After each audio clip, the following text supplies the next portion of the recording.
اعمال میں معیار کو دیکھا جاتا ہے، مقدار کو نہیں، اس لیے دین کا کام بھلے محدود ہو لیکن مضبوط اور مقبول ہو۔ جب ہم نماز کے لیے آتے تھے تو دنیا کو اپنے جوتوں کے ساتھ اتار دیتے تھے۔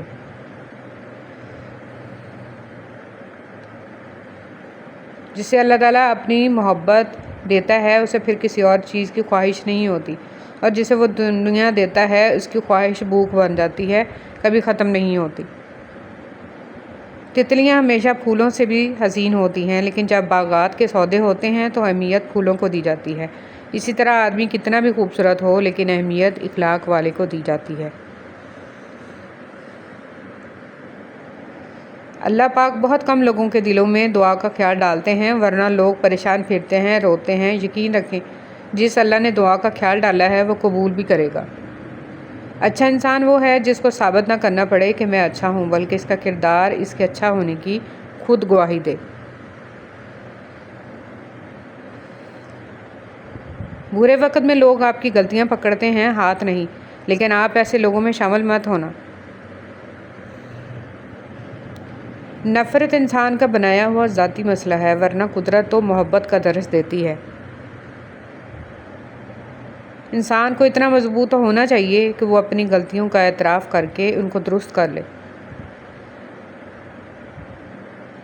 آزمائشیں انہی کے لیے ہوتی ہیں جنہیں اللہ چاہتا ہے، اور صبر بھی وہی کرتے ہیں جو اللہ کو چاہتے ہیں۔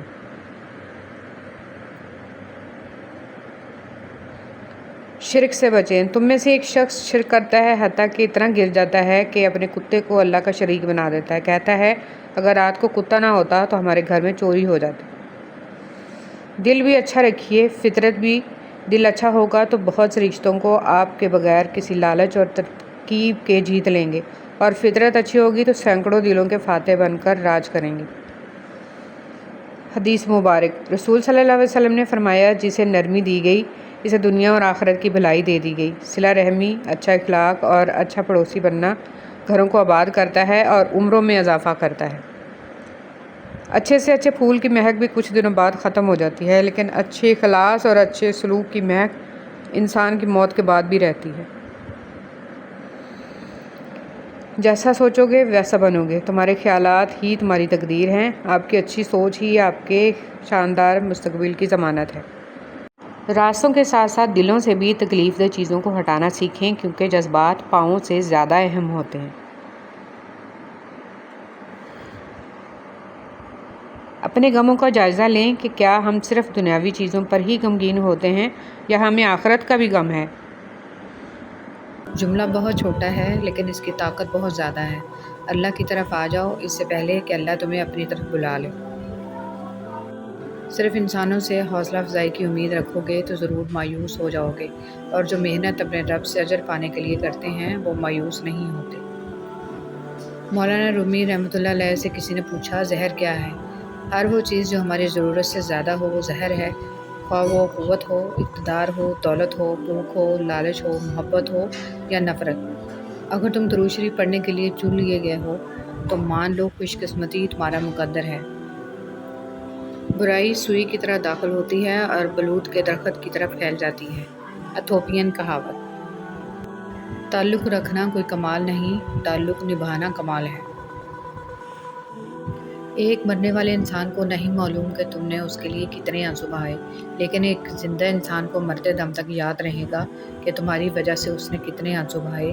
جو بھی رشتے پاس ہیں خدا را ان کی قدر کیجیے۔ گفتگو ایک ایسا عمل ہے جس کی وجہ سے انسان لوگوں کے دل میں اتر جاتا ہے یا لوگوں کے دل سے اتر جاتا ہے۔